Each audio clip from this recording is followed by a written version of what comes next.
And there we go. Good now, revolutionaries, and welcome to the Rise Up Morning Show. Good morning, the Rise Up Morning Show. We're so glad you could join us this Thursday, February 13th, the day before Valentine's Day. Whatever you're doing tomorrow, we're glad you're here.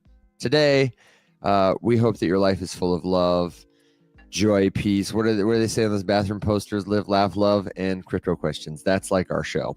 We are here to answer your crypto questions. It's a fake radio show complete with fun little sound effects. Fact check yourself, brother. And two guys who look like different versions of the same guy. The same guy in different fonts. That's what we're doing today. Will is still a little sick, and we're here to answer your crypto questions. I'm Evan. He's Alex. Such a wuss. I think he's got the flu pretty bad. He texted me a picture yesterday, and he was like, "Oh." How was Keith wants to know having to fly solo yesterday? Was it well? fun? I was reminiscing, because that's how I started on TikTok. Was just Dude, I worked the night shift, and I was live every night from midnight to 3, and I was like, but now I'm spoiled.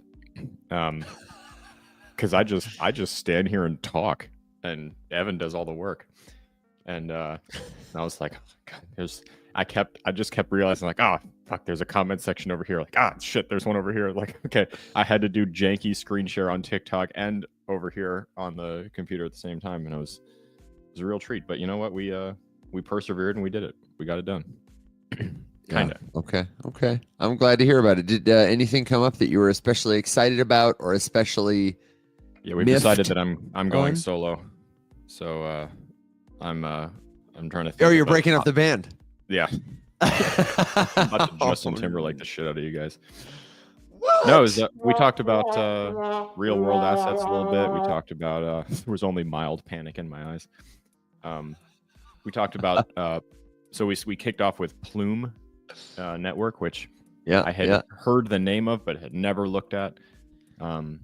Was impressed with their offerings, and we were kind of talking about how, if we think about a narrative, the two narratives that are probably the most exciting to me, one, not a surprise, just in a more friendly regulatory environment, it would probably be, I look to see DeFi expand, more offerings, more stuff, the ability for us to stake shit and earn interest on things, and then RWA once government gets the hell out of the way. Absolutely. I looked at Plume Network at a request for a premium member, and I just feel about exactly the same as you do. And my thought on it is, it's a proof in the pudding thing. It's kind of like Move. You were telling the audience about Move. Yep. And we had an opportunity to kind of dive in. I am excited about people who are building crypto native infrastructure to do these kinds of things. Mm-hmm. And it can be really tough to tell the difference when there's no mainnet, there's no activity, or at least it's not at scale, and people aren't like using it the way they're using Solana right now, to tell if it's actually going to be a good solution. But I feel like there are things that distinguish something like Plume or something like Move from a project that is just raising venture money to sell you a token to pay back their venture investors and may or may not ever build a product. I've been having a lot of conversations with people about that, and I still feel like there's a room for more understanding. And that's what your guide was kind of about recently, though, is like, did you put that guide up? Have I put that guide up yet? Which one? The one. Oh, yeah. No. I don't remember what it's called, Alex. It's your baby. But I would like to put that up for people, because that's a question I'm encountering more and more as folks get, a little more nuanced understanding of what's going on. They say, okay, great. I get what it is. I know how to buy it. I know how to use it.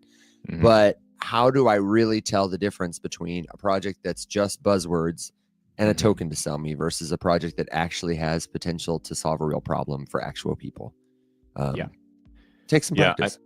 I think the trick is going to be, because these things have similar value props. When you talk about DeFi, you talk about RWA, in the sense of being able to tokenize different kinds of yield-bearing assets and have it be a place where people can park their money and earn things and support a network and do the stuff and maybe have some enhanced choice compared to the non-tokenized version. you gotta, I mean, it's the proof in the pudding kind of a thing. We gotta actually see them keep it up during a bear market and then somehow manage to convince people to stick around. Yeah. So we'll see. I mean, things like Aave have been through a big one. Sorry. And I feel like right now we're just sort of, I heard an interesting sentiment yesterday, which was we are getting, it's true that we're getting like crazy bullish news that isn't, exploding prices, and that's like bear market energy. But at the same time, we're also getting like repeated bad news, and it's not cratering the market, which is very interesting. Yeah, I do want to talk about that. There are a couple of topics that are coming up that I want to talk about. Remind me though, don't let me get on until I write Alex's guide. That's going to be up in the store later. What's the topic of the guide? I mean, it's just generally, it's an extension of how to do your own crypto research, right? Yeah. Okay. We're going to have it up in the store later, and the premium members, you'll find it there for free. We'll talk about it more a little bit later. I do want to remind you, if you haven't yet, if you're asking crypto questions, you need to be in the Rise Up Discord server. It's totally free to join. It's a global community, and it's the best place to start asking questions so that they don't disappear in the chat. It's on screen, discord.gg/riseup. We've got lots of stuff there, like Alex's guides, links to buy course recordings. We do office hours. We got all kinds of stuff. We even have a premium membership that you can take a trial of to get deeper access, more exclusive chats, yada, yada, but you don't have to spend a dime to start learning with us. I want to see you there if you want to learn about crypto. And I want to tell you, Alex, about this comment that Jower said before we leave this topic of those kinds of pre-sale tokens, exit liquidity tokens. Jower says, they will tell you are early too. They make you feel FOMO when you're just the exit for the angels. If something is designed to make you feel early, or a business appears to be marketing to you a token that is going to go up in value, no legitimate business sits there and says, you got to buy our token. It's going to go crazy. It's going to go bananas. It's going to go up 10x, or however they might dress it up to make it sound really official. Legitimate businesses don't market themselves to you that way. No. And you gotta remember that often what projects think they want is a momentous start. But what that leads to is the flash in the pan syndrome. And they are prioritizing short-term price action over long-term project viability, and that's not good. Yeah, it's not good. So all right, so we got a lot of questions coming in. I want to know where you want to go. I saw somebody ask, have we heard that Pi Token mainnet is launching February 20th, 2025? Sure. And my first reaction, of course, was, but then if their mainnet is actually launching, I wonder if it's going to be like the final cash out. I kind of want to look into it. It's the final cash out. That's a good way to say it. You got to remember, even if it's not a scam. Okay. And by that, I mean, even if they actually launch mainnet and they do the thing, what are you really launching? You are launching an ecosystem that is 97% populated. And I'm being generous with that figure. 97% populated by people who cannot wait to sell. Go look at the Pengu chart. That's what happens when you give a token supply to a bunch of people who can't wait to sell. It absolutely craters. And then they are faced with this conundrum where they need to attract people and buyers back to this ecosystem. People who can in no way, shape, or form say you're early because they've been in there from, mining on their phone. Yeah, somebody says I couldn't stop. You're not mining anything. You're not mining anything. You're just you're mining yourself. App. Yeah. And then they're going to give you tokens. I haven't heard about a single thing that's launching there. And there might be something. The network. But like what, the question you have to ask with those things is, okay, why would anyone new want to buy these tokens from the gajillion people who have a buttload of them and they can't wait to sell them? Yeah, that's exactly right. Tell me why. And right now it's chain season. Everyone and their grandmother's launching a new chain. the amount of dilution in the layer 1 or layer 2 sphere right now is as high as it has ever been. You have, I mean, just in the most recent with the bigger ones, you've got Mega ETH, you've got Barachain, you have Abstract, you've got the slightly older ones. You've still got, Base as the newest one that's taking probably most of the volume. You've got Blast, you've got, and what do all of these things have in common with the Base exception? And I would say that their exception is probably due to the fact that they have Coinbase backing them with a tremendous amount of money, and they were able to put, $10 billion in TVL into that ecosystem. You've got ecosystems that are really struggling to keep people, because there's nothing sticky about this. It is an ecosystem that's going to launch with almost exclusively sell pressure, and that's it. Oh, Unichain, you got that one. Yeah. I mean, it's they just went nothing, big live. Yeah. There's nothing inherently wrong with these. I think it's good. More chains, more choices. That's a good thing. People should have a plethora of choices when looking at where they want to launch something. But if the choices are, here are 3 chains with people and liquidity, and here are 9,000 other ones with like 4 guys and $20, then obviously no one's going to go there, and you're going to just flounder and struggle. And they all keep launching with the same methodology, and I couldn't be more bearish on that. Yeah, I'm the thing about Pi Network is it does have a network effect. I will say, because Pi Network is not an outright scam. We've talked about this on the show before, and this is what makes it tricky to distinguish. Anybody can mine it, but they use that FOMO to make you feel like it's going to be valuable. And they now have a network of, according to more than one article, they have had conferences where they do Pi Fest. It's a 1-week event. Over 27,000 active sellers and 28,000 test merchants.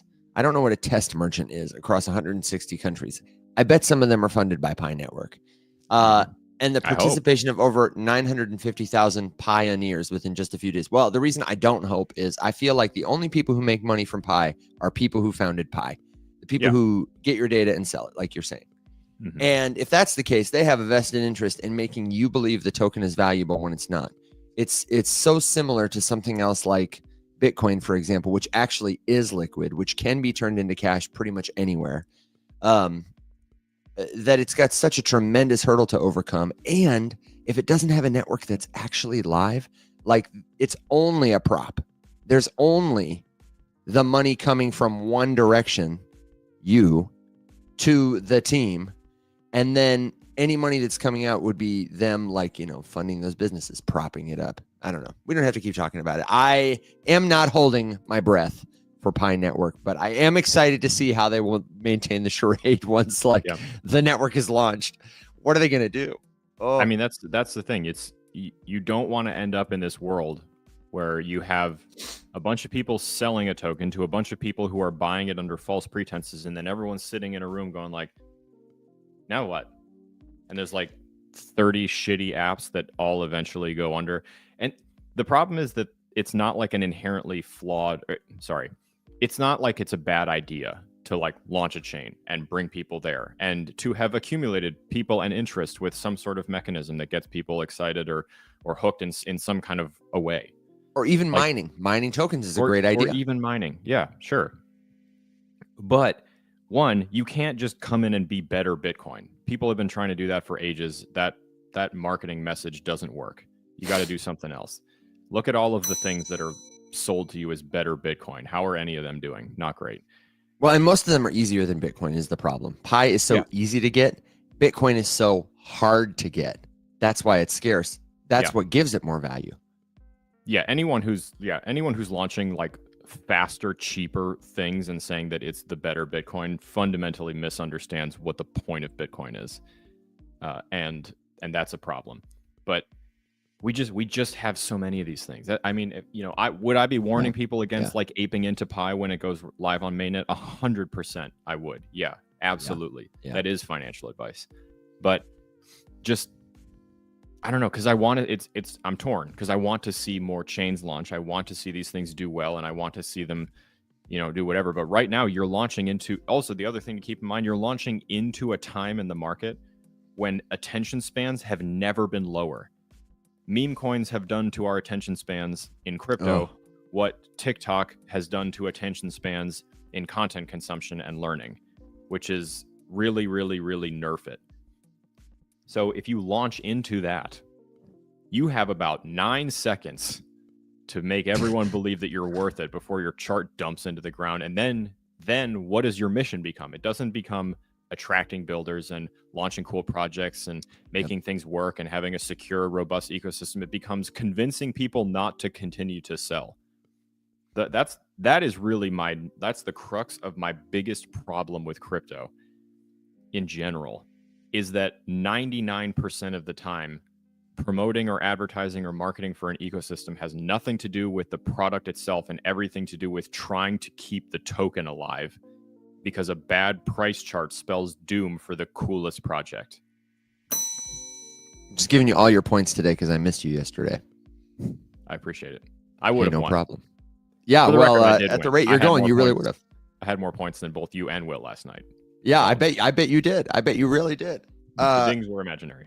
The dings were imaginary, but the points are made up. So congratulations on your win. I had this conversation with somebody in the Discord earlier today. I responded to something, and I have this conversation. We do, both of us, I think, with a lot of people who come to crypto and they get excited about what it might do for them and an application for it, and they say, okay, I want to launch a token for this.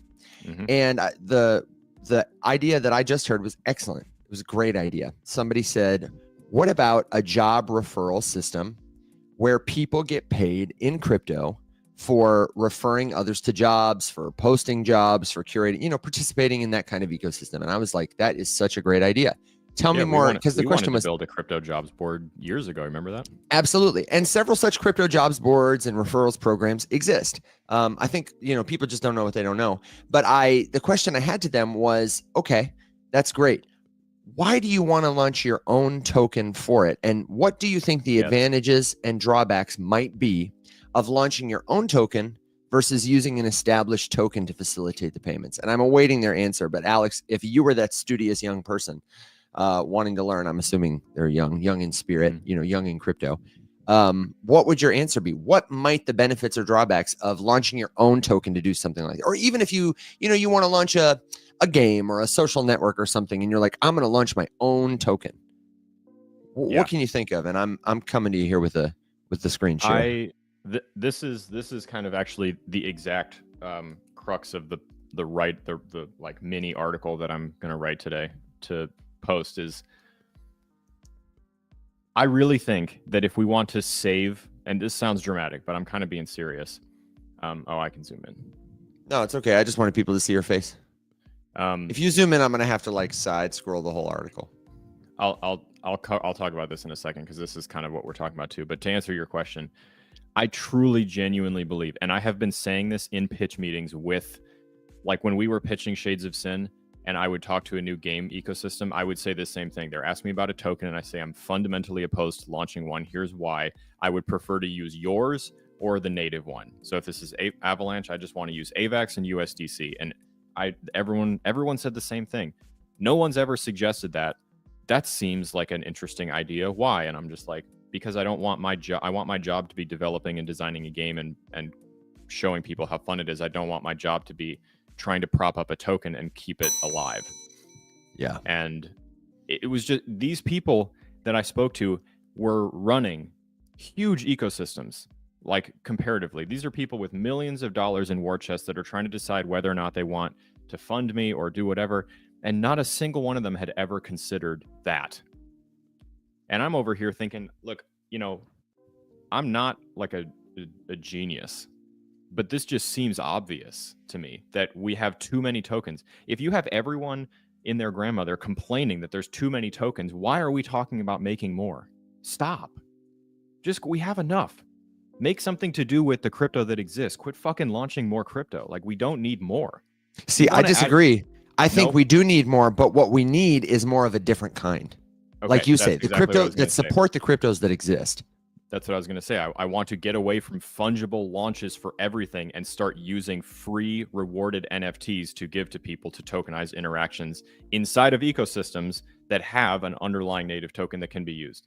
And So- can I zoom in just really quick on this idea? Because if you build a new token, what you're Yeah. kind of doing is like building a new highway. What Pi Network is fundamentally saying is like the highway that exists that everybody drives on is not good, which is fine to say. But imagine in the real world if every day somebody was like, I'm going to build a new highway. Instead Yeah. of saying, no, I'm going to build a better tire for the cars that currently drive, or I'm going to Exactly. build better paint to put on the highway, or better signs, or Yeah. build a restaurant beside the highway. That's like what we're saying people should do. Instead, people are out here like, no, man, forget it, send it. The highway 2 is launching today. Highway token 3 is launching today. Mainnet's But- going live. But you know why I want to. This is why I'm more excited about Abstract, for example, because they didn't launch with a massive ABS airdrop, and I'm really fingers crossed that they don't just do that in a couple weeks or a couple months or something like that, because that's this post. Okay, someone had posed this question, that was like, so here's the original post that I was quoting. So post airdrop, Pengu down 70%, Anime down 80%, Barachain down 60%, almost right out the gate. The teams are not the problem, it's the model. People just move on once they claim what's the solution. And I genuinely believe that this is the solution. Before you drop a token, build an ecosystem that gives people things to do with the token you're about to give them. So the reason people sell the token right after they claim it is because there's nothing compelling enough to do with it that makes them think, no, I shouldn't sell it. Plus, because this model is so typical, because this is the trajectory of all of these tokens, people have in their head, I get my airdrop, it's never going to be worth more than it is right now, sell it. Yeah. Because of that, we are training people over and over and over again to continue to just immediately dump and liquidate what they are dropped. And that's not great. So imagine instead if you launched an ecosystem, used USDC to reward people who did things. Who cares if they sell it? What the TVL of your ecosystem is going to go down if everyone exits, but that's okay. At least you don't have a price chart for a token that's dumping into fucking Hades' living room. And then if you want to tokenize stuff, give them NFTs, give people NFTs that mark higher participation or more lengthy participation, people who were here first, people who started doing the thing early, all that sort of stuff. Let that translate to rewards, put people in different DeFi brackets. There's a reason to sell an NFT that would make 100%. something valuable. It's like, oh, this is one of the first salvo that went out for early claimers. You're entitled to this APY.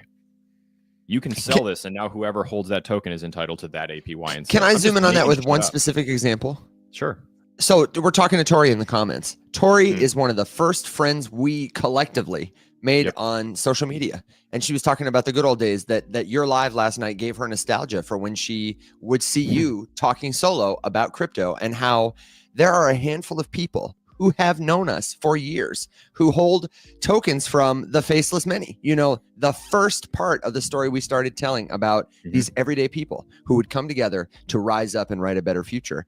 And those tokens will live forever, and we have plans to do more fun, cool things with them, move them to Solana, let people collect them and do little things. But there is a world now, because these tools exist, where Tori's kids one day can come up to, I don't know, my kids or whatever.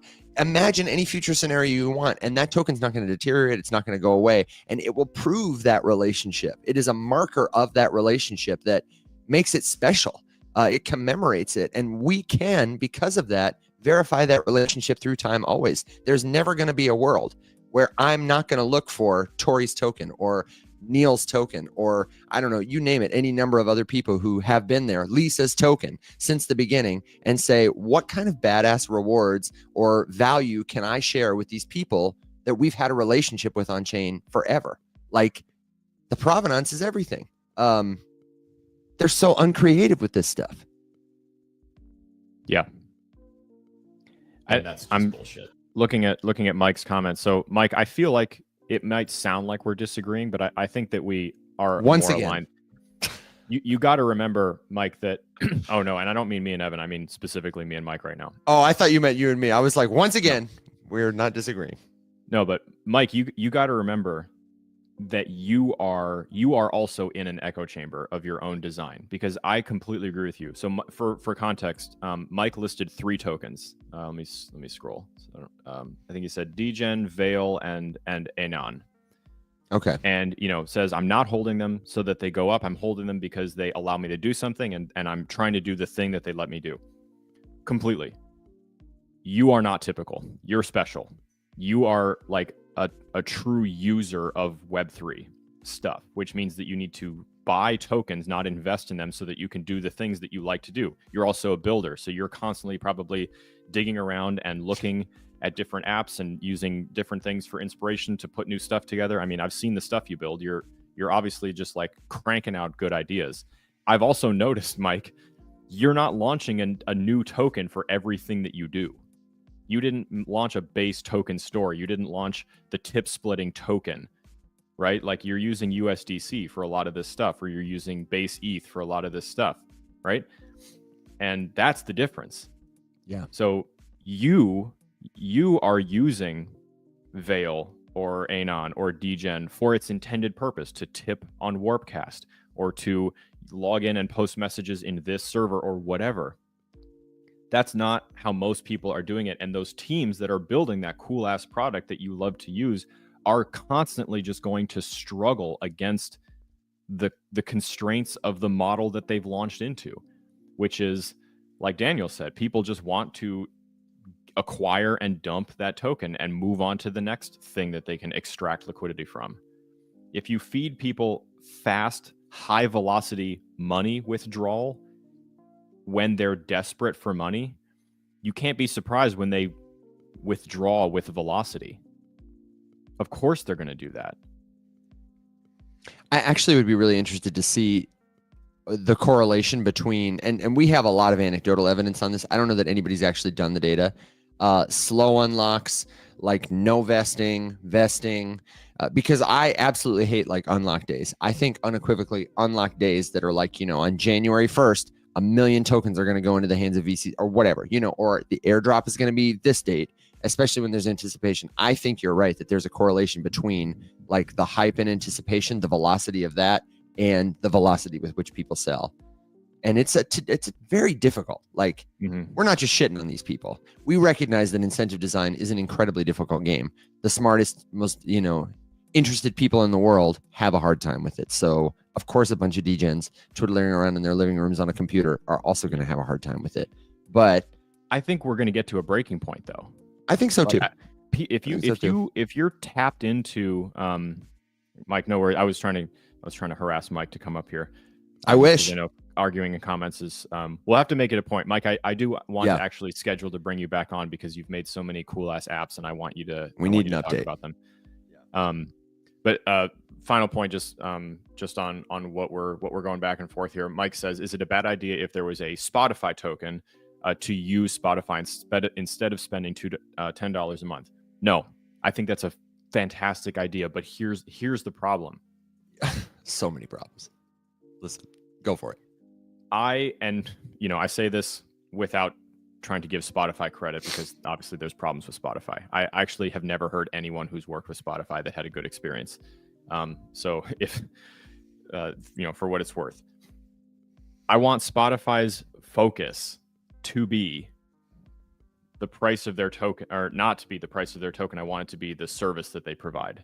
Now, Spotify is special because they're humongous. They have a tremendous amount of money. It would be a little bit different than like a brand new streaming service where they did airdrop a token and do whatever. Now, what could be really cool is changing the way that works. Like that. Let's just say that the service launched and they were streaming music, and they were streaming music for a year.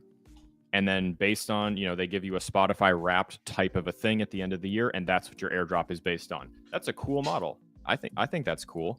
Or you get an NFT for being the person who listened to the most songs. Maybe there's a fungible token that's not necessarily directly convertible one-to-one to cash. That's like, a token per stream. You get an NFT that reflects your unique profile.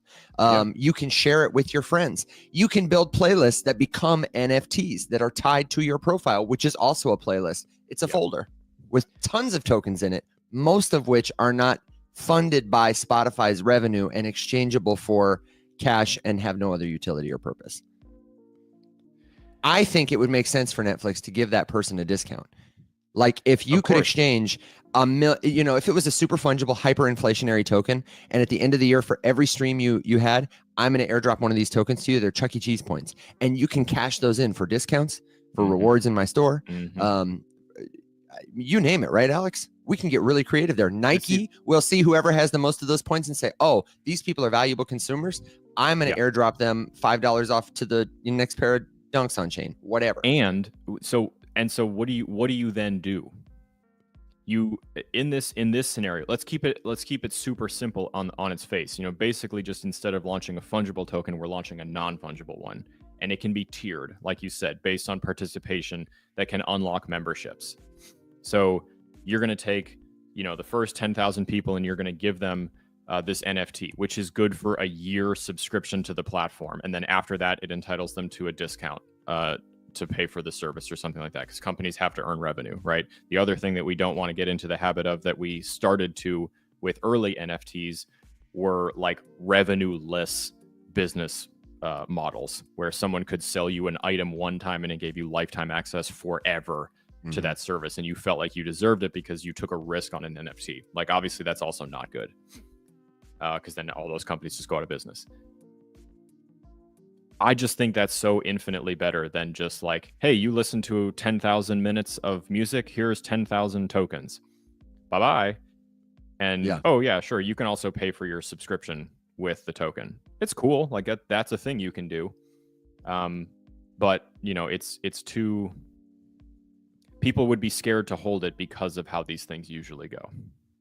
Yeah. So that was and really, Netflix would really be scared to accept it as a payment because it would be so volatile, and other people are competing with it. If the purpose is Netflix will use this token to receive revenue for subscriptions, and the token is really volatile, nobody on the board is going to want them to do that because they need to project that they're going to be a more profitable company next term for their investors.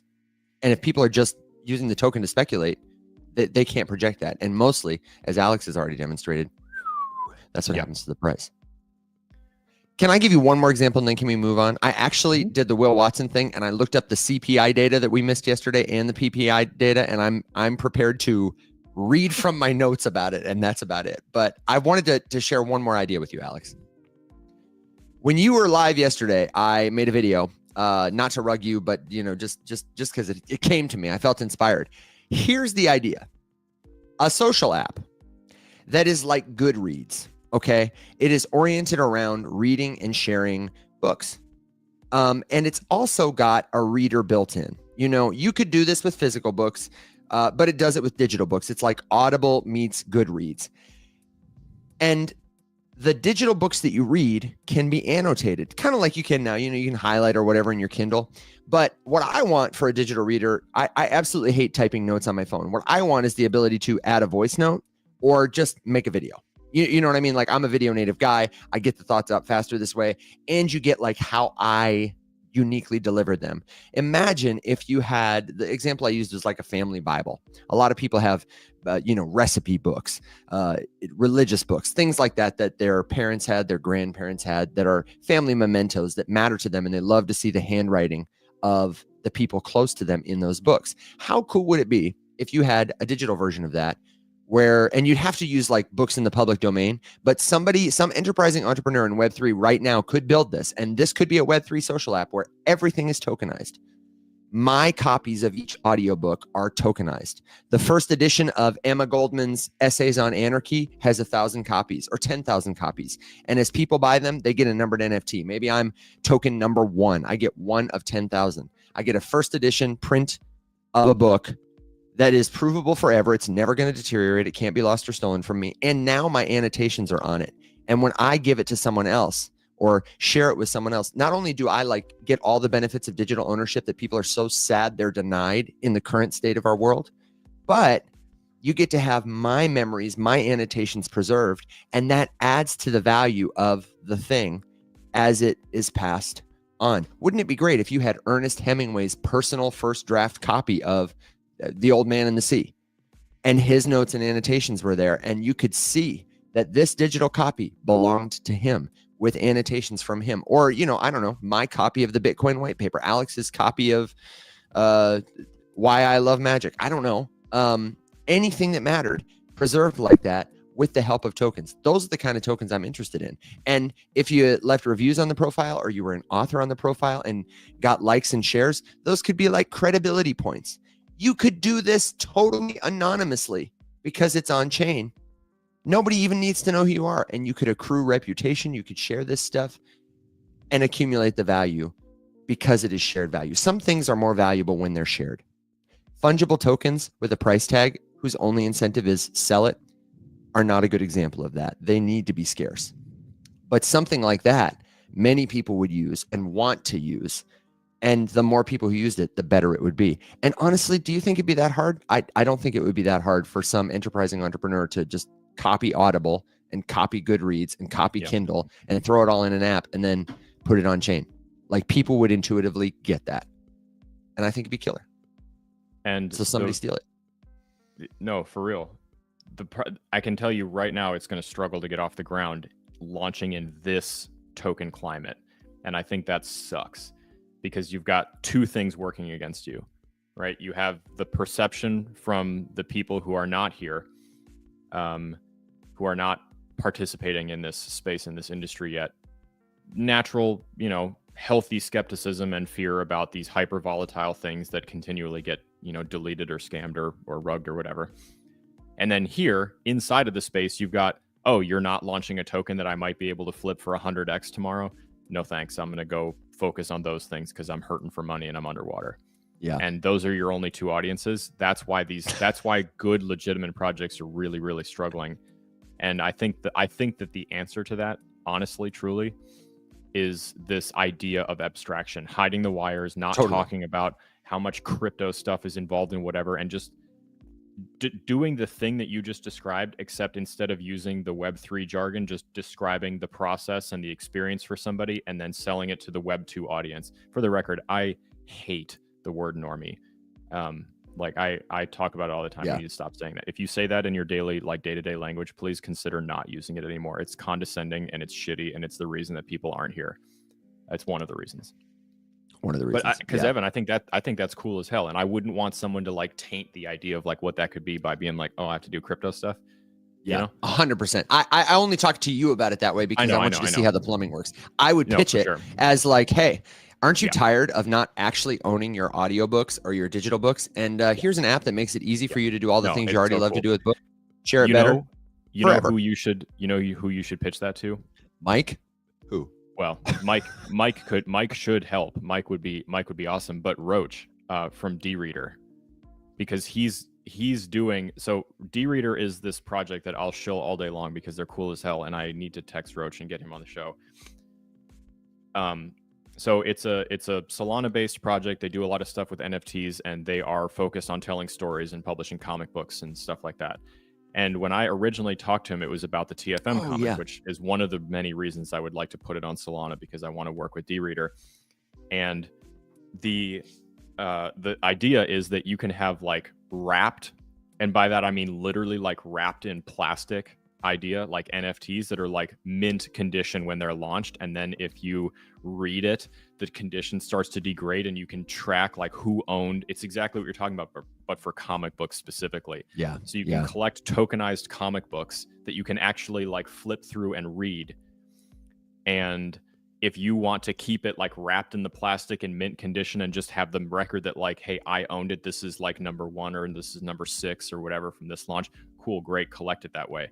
If you want to then sell it read, the condition degrades the longer people read it and the more people open it and do whatever. But then you would also have a different value prop there of knowing for sure who owned it and who read it when and how many people had read it. So instead of just having a super used comic book, you could sell one that is used, yes, but it's been read by 9 million different people. This one is or by Stan Lee. Exactly. Been read by this. Being able to sign the metadata as a human being to say hey, I read this, leave a note for the next person who reads it, sell the comic book, or keep it collected and just hodl them. It's so freaking cool. And you know how much attention they get? Like none. And I'm like, this is one of the coolest projects in Web3. So I'm taking it upon myself. This isn't sponsored by them, and he doesn't even know I'm doing this.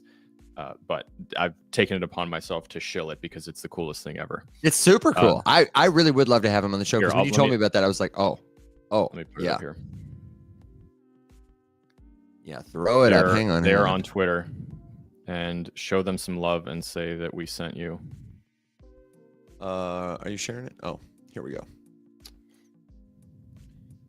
So it's there you go. Little D Reader app. I had it Reader wrong. App is their Twitter handle. Criminally underrated. Yeah, what a cool idea. Also, I'm so bullish on people who can one-line their project like this without using any jargon. Can you read it to me, because it's hard for C? Platform for discovering, reading, trading, and collecting digital comics. Beautiful. That's it. That's a dinger. And they're just onboarding artists. That's all they're doing. It's just like bringing on artists and storytellers and helping them like launch comics. So bullish. That's a great use case for blockchain. And they've been around for a minute. And I talked to them last year, and I was like, I want to do something, but I need a minute. And he's like, that's cool, because I'm like slammed until next August. And I was like, okay, sweet, good for you. There are so many good comments about this. Tori says, I love this book idea as long as I don't have to build another social graph. Totally get it. Hate the grind of it. Tori also said she used to put book plates in her books for her name and contact, so that there could be a scan. You could add something like that to say, like, hey, check out the NFT version of this book, except you wouldn't say that. Like, check out the version of this book with my annotations if you want to see my thoughts on it or whatever. That would be genius. A great way to pair a physical and a digital copy. And then we had a question.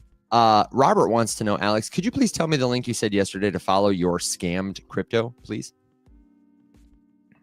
Maybe talking about a blockchain explorer to see if you've been scammed. I wonder if that's what it was. Yesterday, if you missed the episode, Alex and I went through probably the most important skill in crypto, which is how to read a blockchain explorer, which can help you see where transactions originated, where your money went, what you interacted with on chain. It's a skill that everybody should know. What was the link, Alex? I saw your light bulb. Robert, we're just talking about the blockchain explorer, right? I think I was just commenting on the fact that you could chase where stolen or drained or hacked crypto has gone by following the trail on a blockchain explorer.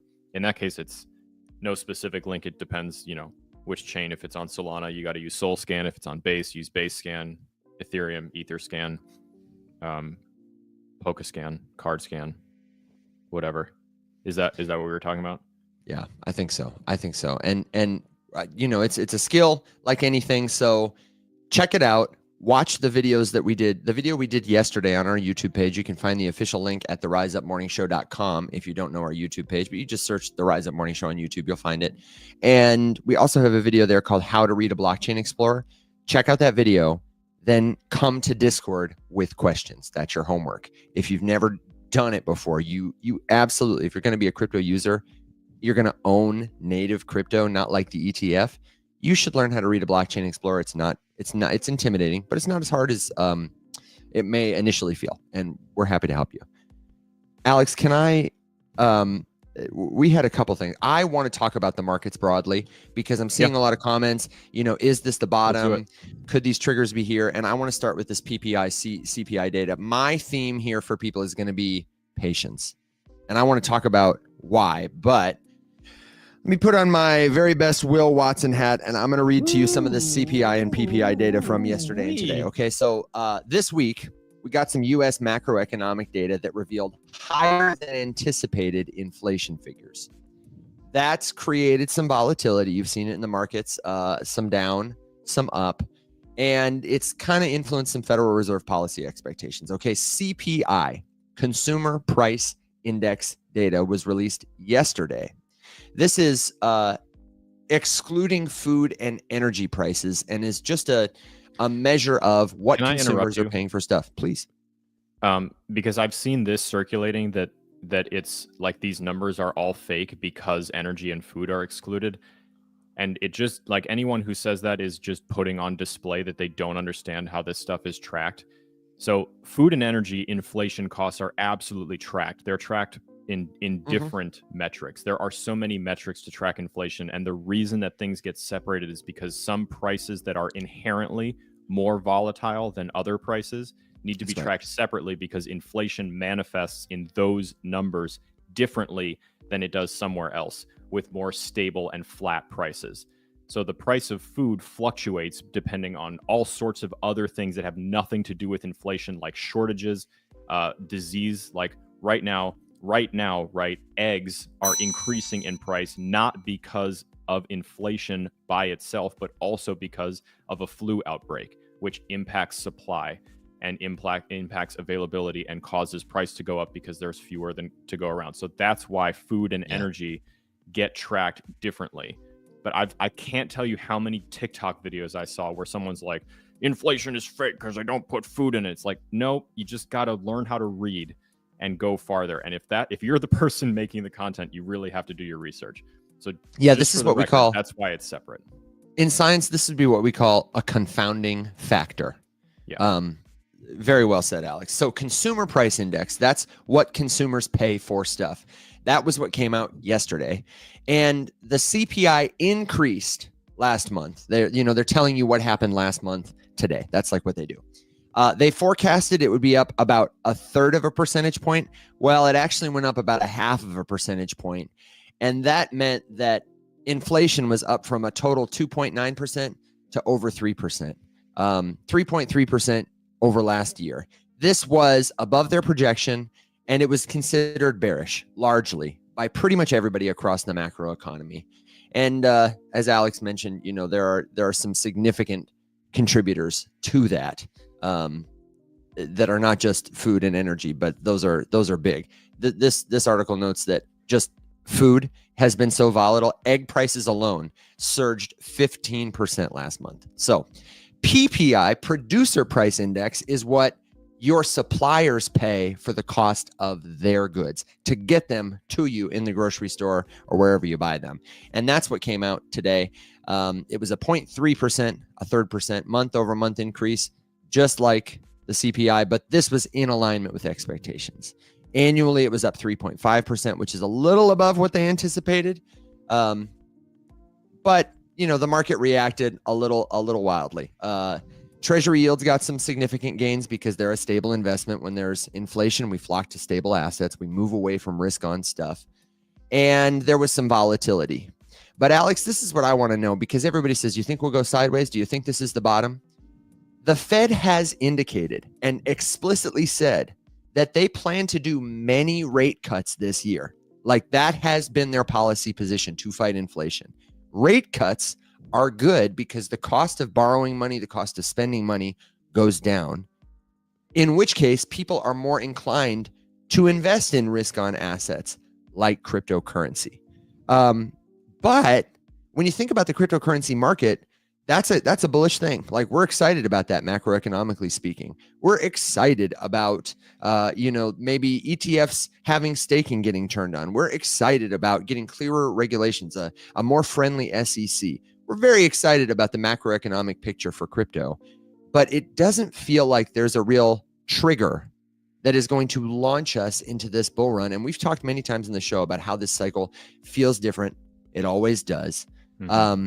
But something I was looking at yesterday is I was just looking back at the past, some old news stories from 2020 and 2017.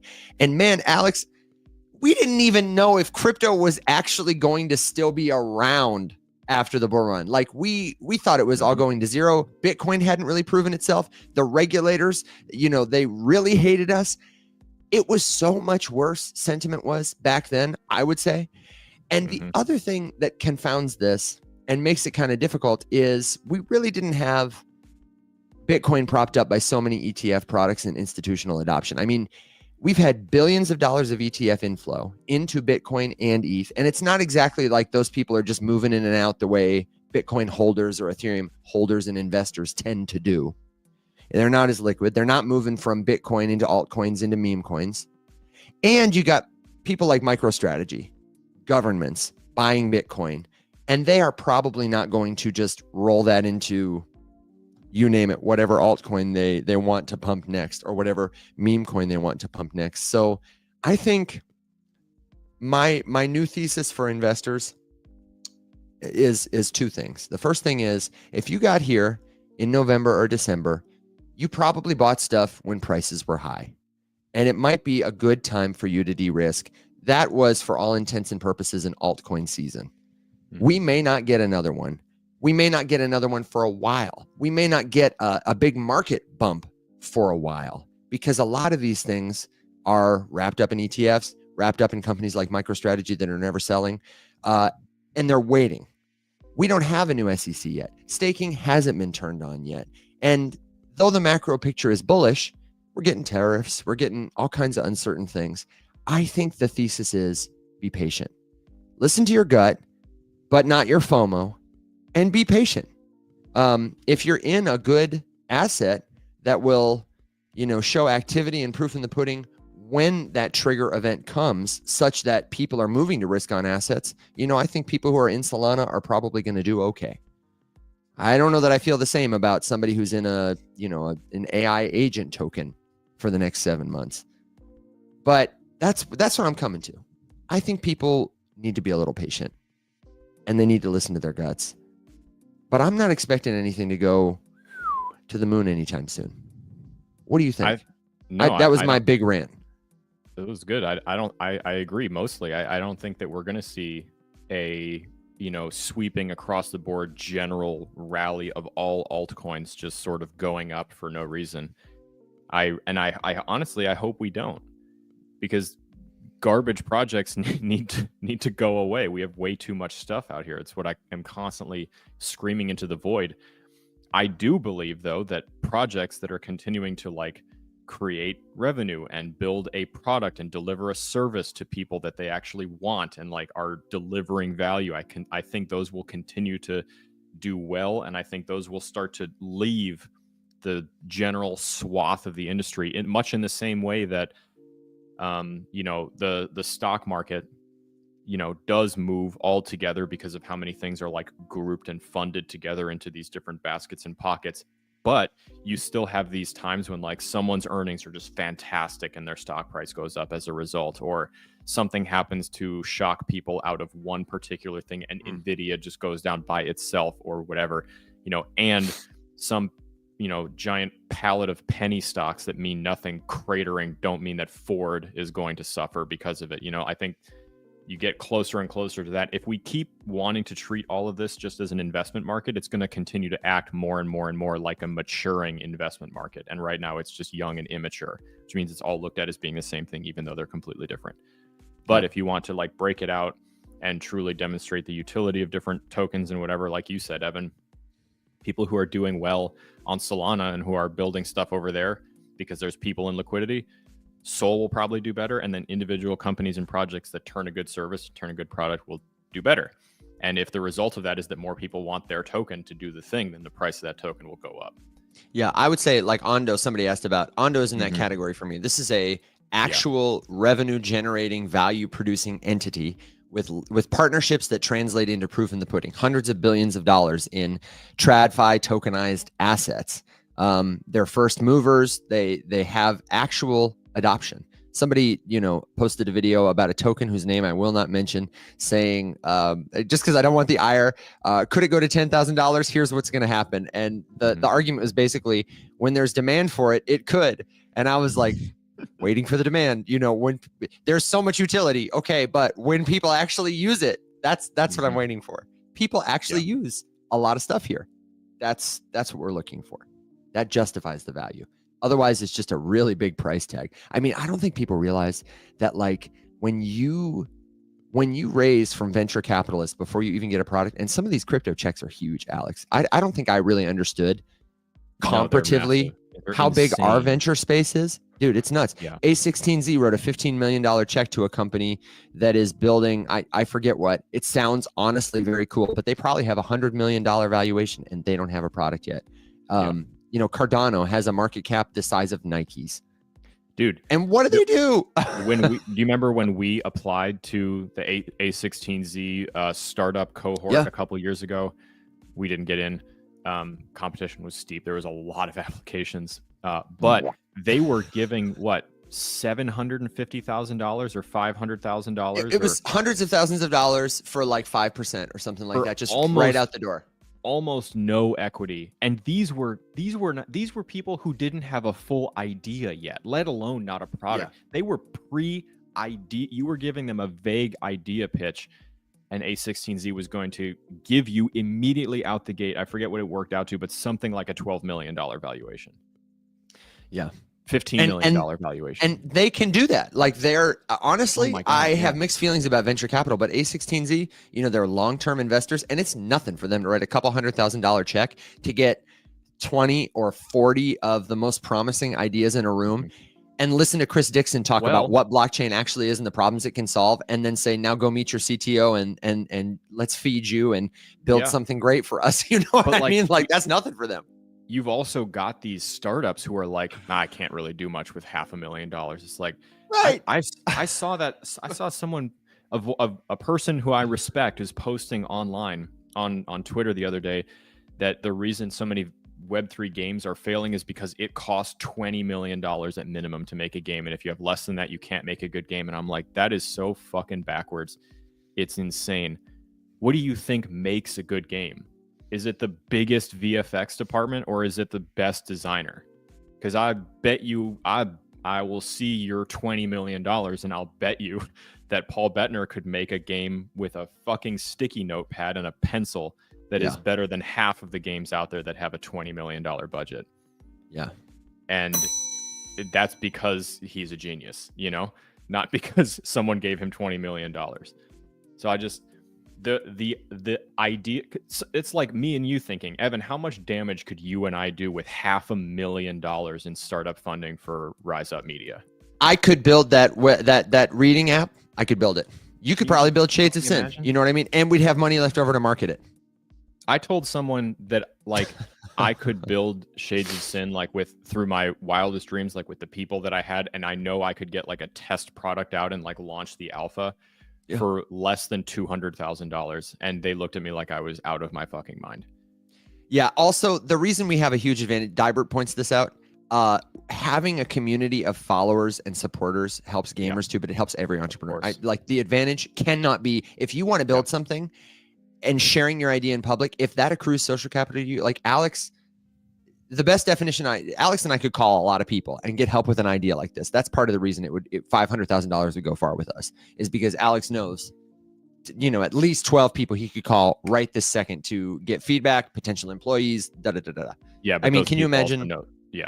They know that that's valuable because those people that I would call know that I'm not going to call them and ask them to do that.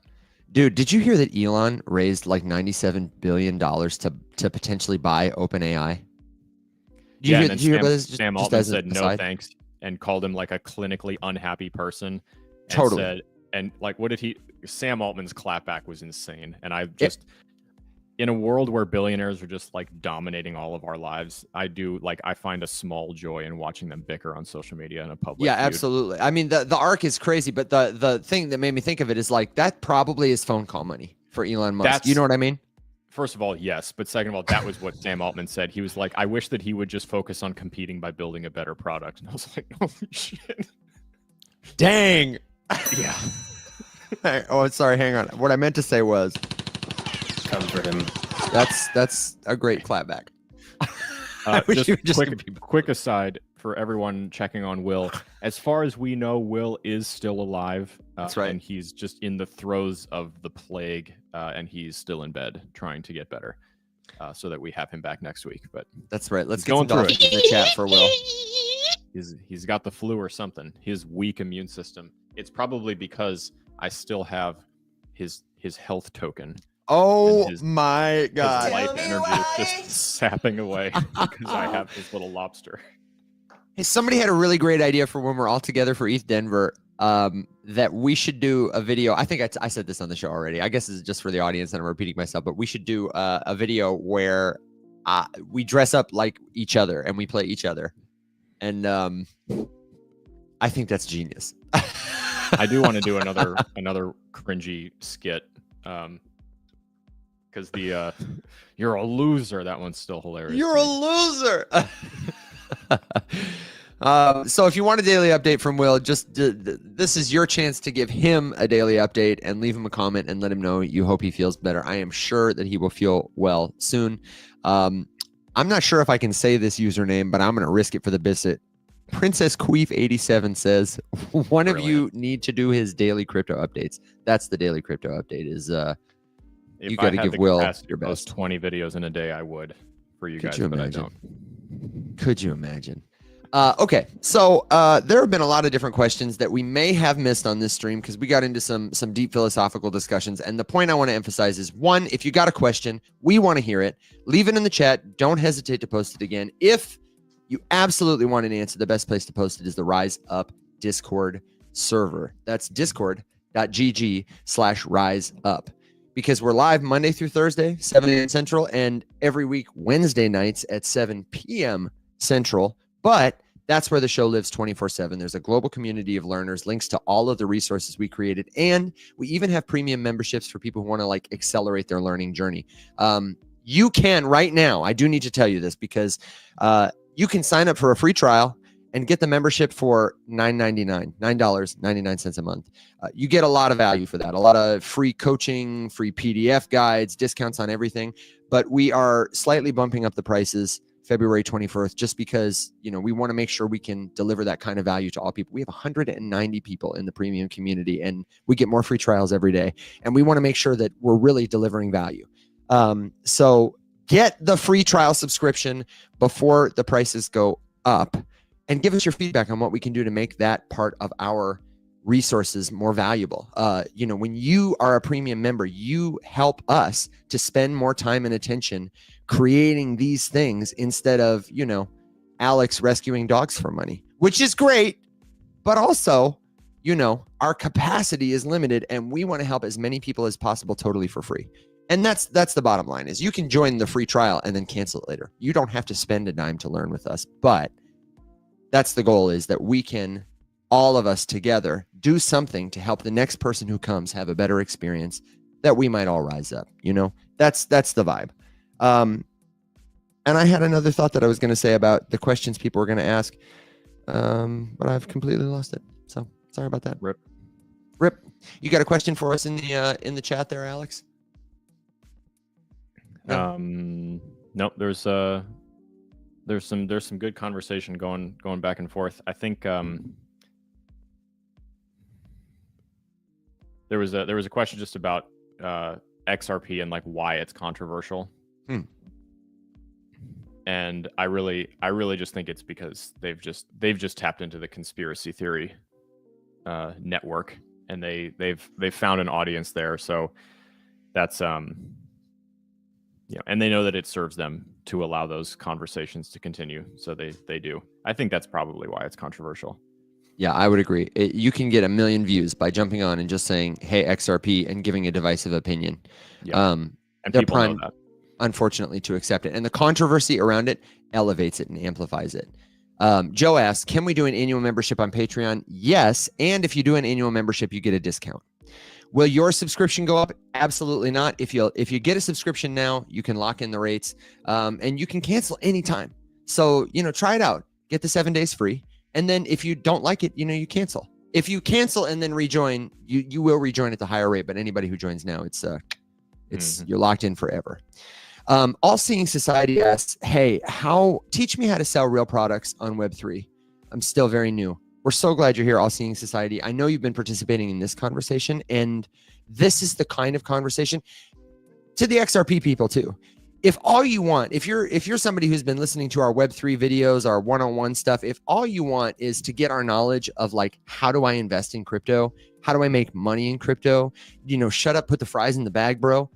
Honestly, I don't know about you, Alex, but I would say all you need to do is buy stable coins and learn how to use them to earn yield that is better than your savings account for the same volatility as dollars or euros, and buy Bitcoin or the ETF. And if you do that, honestly, you're going to make more money in crypto than probably 99% of all people. But if you want to participate in Web3, in crypto, invest in other tokens or build a product, then you need to have conversations like this where you understand, first of all, the history of this space, what blockchain is, the problems it will actually solve, the challenges there are to implementing that, as well as like, you should know the news of our space, the key players of our space, the movers and shakers, because this is a venture style investment.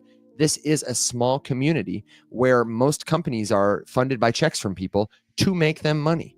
And you need to know the difference between a company like that that's using buzzwords to sell you a token and a company that actually has a chance to solve a problem. If you can learn that distinction, every other token you buy beyond stablecoins and Bitcoin is more likely to return on your money. And every idea you pursue is more likely to be a good one than, just a failure.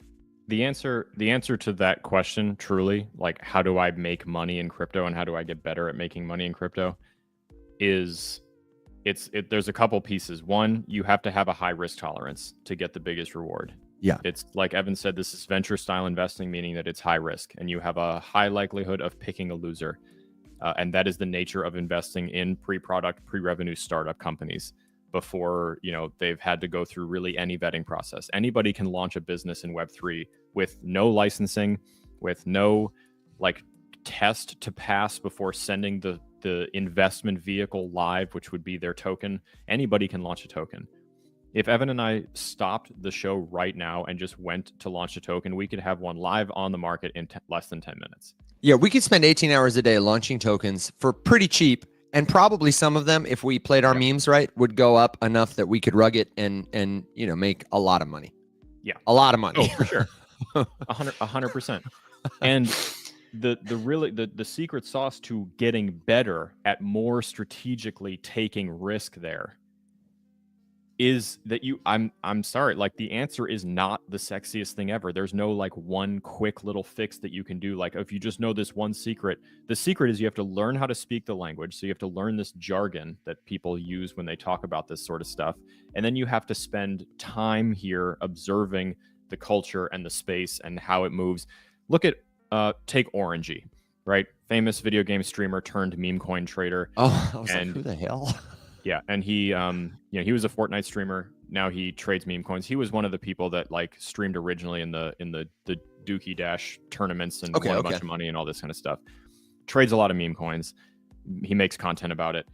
The reason that people like him do better at memes, one, he's reached escape velocity. If his wallet is observed buying a meme, everyone apes into it. He makes money no matter what. So he's reached a self-fulfilling prophecy status. But the way he got there was by one, losing a ton of money that he just didn't talk about that much, and two, because he's really tapped in to the culture and he's watching these things launch and he sits in the trenches all day long and he just pays attention.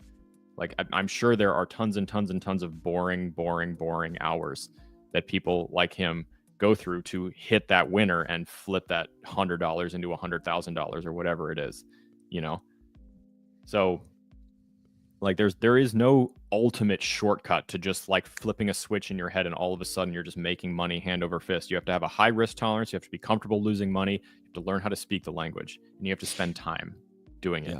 And Alex has a really good boring market research guide at our website, theriseupmorningshow.com. That is if you are a low risk, slow wealth person, don't fret. USDC, USDT, any kind of stablecoin, and Bitcoin. And I have a learn to use crypto playlist in my profile that will walk you through. The first 3 videos are just a step by step. How do I buy crypto? How do I use a stablecoin? And I will have more videos about how to earn yield about it. Alex has them already too. But if you want to be more of a risk on person, or you just want to participate in the crypto ecosystem and invest in that way, even if it's just a small part of your portfolio, you should read the Boring Market Research Guide because it will help you to learn the skills you need to practice to get good. And it will tell you when and how to apply that focus to learn those things in less time, losing less money than somebody who's just throwing stuff at a dartboard, You really do need to get in a community of people. Absolutely doesn't have to be us. Not all communities are created equal. Not should the, be, though. you know, I mean, it should be. Let's be honest. But the loudest voices, they're not the most helpful. Just because someone has a lot of followers does not mean they're someone worth following. And if somebody seems like they're trying to like just sell you an investment, they probably are. They're not your teachers. Just be critical of the content you intake. You know, Totally. be very critical of it, and don't believe it all at face value. Fact check it. Take the information that you hear in content and go elsewhere with it, and see if you can find supporting evidence to suggest that it's not bullshit. Fact check yourself, brother. Go do that, and then spend some time. I mean, the reason I wrote a boring market guide is because the thing I keep screaming into the void, which everyone says they get and they understand and they agree with, and they're not going to do, and then the second the market gets like what it's doing now, just kind of boring sideways chop. Up, it's down. Is this it? No, it's not it. It's crashing again. Oh, it didn't crash that much. It's going back up again. Oh, but only 5%. If you have the ability to just like zen out to what is happening in the short-term price action of these things and just start like massively intaking information about these projects and who's still building what, and now that token prices are not going up, who's changing their roadmap, who's like canceling things, implying that they only were able to do it because their price was going to go up and they were counting on making a bag from their token scale. Who's still got a business model even if prices are down? That sort of stuff. Figuring all of that out, tracking how they talk about it on social media. What's the conversation like? Is it all just people shilling to try to get out of their bags, or is there an actual conversation about using stuff? All of these things, it sounds like a lot, but all of these things can be observed during the time when the market is more quiet. And by that, I mean, everyone on Twitter is just bickering with each other. Solana is better. ETH is better. None of it matters. Just shut the hell up. And that's the time when wealth is made. If you got here in November, December, and that's when you first bought a token, a lot of people, maybe they bought XRP when they got really excited that the price was going up. It went up multiples, like 300%. And buying at that time is not the way to get wealthy. The way to get wealthy in any place is to buy good investments when the markets are down, when the sentiment is bad, when it's boring. That's when you get Solana for $8 a token. That's when you get XRP for 20 cents a token. And then it doesn't matter so much if we have an altcoin season because you're already in profit, baby. Mm-hmm. That's the name of the game. That's the buy low, sell high thing we struggle to do. That's what I mean when I say like I'm not a good trader. I don't have like a crazy hit record. I'm just relentless and I'm stubborn and I didn't go anywhere. The market could crash by another full 50% across the board. I will still be in profit because I sit here when it's boring for years. And I didn't go away. I did not expect to make $10 million overnight. That's what led me to getting absolutely hosed the first time I showed up. And then I just didn't leave the market. I was like, okay, well, I just need to wait for this bear market. I don't want to buy anything anymore. And that's what I did. I stopped buying anything except stable coins, found a place to earn some better interest, and I just sat there and waited. And now here I am with ludicrously low average buy prices, looking at hyper-inflated token valuations and thinking, that like I feel like I'm in a good spot. I sleep like a baby every night. I never think about my investments. And it's really only truly because I've been here for years. I refuse to stop paying attention. Yeah, and Alex is like a venture style investor. Like don't get it twisted. He's conservative and like your boring dad, but he is definitely like more in the trenches than you need to be. You do not need to be somebody who has a morning show and obsessively watches this stuff and celebrates the Bitcoin halving with your friends on a live stream. You can just buy the Bitcoin ETF with money you're going to forget about and hold it for 10 years. And you probably will be like just fine. It's thrilling. It's exciting, but we get it. We're total nerds about it. You don't have to be this. It probably might be better for your health if you're not this, this into it. We got a couple of really good questions that I think it'd be great to round out the show with because we're at about that time where we got to take our dogs and ponies and ride off into the sunset. So if you've got a final question, a good joke, a word of wisdom, a complaint, take that somewhere else. I'm just kidding. Put it in the comments and jump in the Discord server because we want to see you there and keep learning with you. The question is, what is the best wallet or exchange for a novice? And the answer is, the best wallet or exchange is one that works for you, one that connects to your bank or what we would call the on-ramp you want to use. If you want to buy crypto with a credit card, or you want to preserve your privacy and buy crypto through an ATM or something like that, that's going to be a different exchange than if you want to transfer money from your bank to buy crypto. Now, there are many considerations, like what tokens do you want to buy? What networks do you want to use? And I recommend that in order to answer those questions, before you answer those questions, you should be focusing on answering the questions: how do I buy? How do I send and receive crypto? How do I use it? How do I swap it for other tokens? How do I secure it? How do I turn it back into cash? And I've got a playlist called Learn to Use Crypto, where the first 3 videos walk you through how to sign up for a crypto exchange, find one that works in your country, how to turn dollars into stable coins, cryptocurrencies that are not volatile, so that you can learn to do those things. It'll walk you through how to get your first wallet, how to send from an exchange to a wallet. It explains the difference between exchanges and wallets. And then how to send it back to an exchange to turn it back into cash in your hand.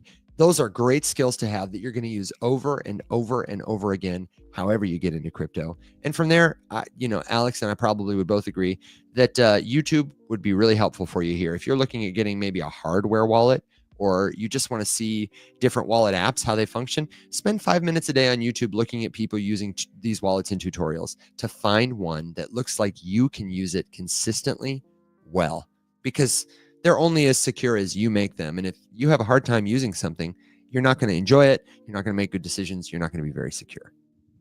I like Coinbase and Coinbase Wallet as my kind of like go-to to get money on chain. But other people like different things. I use many exchanges and many wallets. Coinbase is good. Kraken is a good place to start. Binance might be a good place to start. And some wallets you might check out are Coinbase Wallet, Trust Wallet, Exodus Wallet, Phantom Wallet. There are many. Al, you have anything to add to that one? No, I think it's a good workup. Good workup. I think the only things I would add are truly, there's a question in the chat over here about using LLMs for crypto research. I fully endorse and support doing that. I've gotten a tremendous amount of value from talking to ChatGPT or Gemini about crypto, the fundamental side, to like help deepen my understanding of how this stuff works. So like I wouldn't be using it to ask it like which token should I buy. It's not going to give you a good answer, but it's really good for saying like, hey, I'm trying to understand like how consensus mechanisms work and why one might be better than the other. Can you give me an example of like 5 different consensus mechanisms that blockchains use? And then it can go into this big long thing. And then whatever it answers, you can be like, okay, hold on, I don't understand any of this nonsense you just wrote. Can you bring it down to a 5th grade level for me, please? Use a bunch of analogies, help me define this word and that word. I've never seen this word before, and go back and forth and talk to it like that. Like, holy shit. It's so good. And Jason, I've seen that. You can download and run these things locally, and I've got it on my notes somewhere to try to like sit down and figure that out, just because I've never attempted to run one locally. If Daniel's still in here, he would probably be a good person to ask about that. Attempt to run what locally? Like running an LLM locally on your machine instead of there are some tutorials online about how you can do it with like a Raspberry Pi. And I kind of would like to do it. That's what the thing is called. I feel like Tori would know how to do that. Tori's probably running one on her typewriter. Tori, how do we connect your typewriter to ChatGPT? Doing it using radio also. Oh my gosh. Okay, man. What's your final thought? What is my final thought? Well, just one more shout out. I'm excited next week to talk about Movement.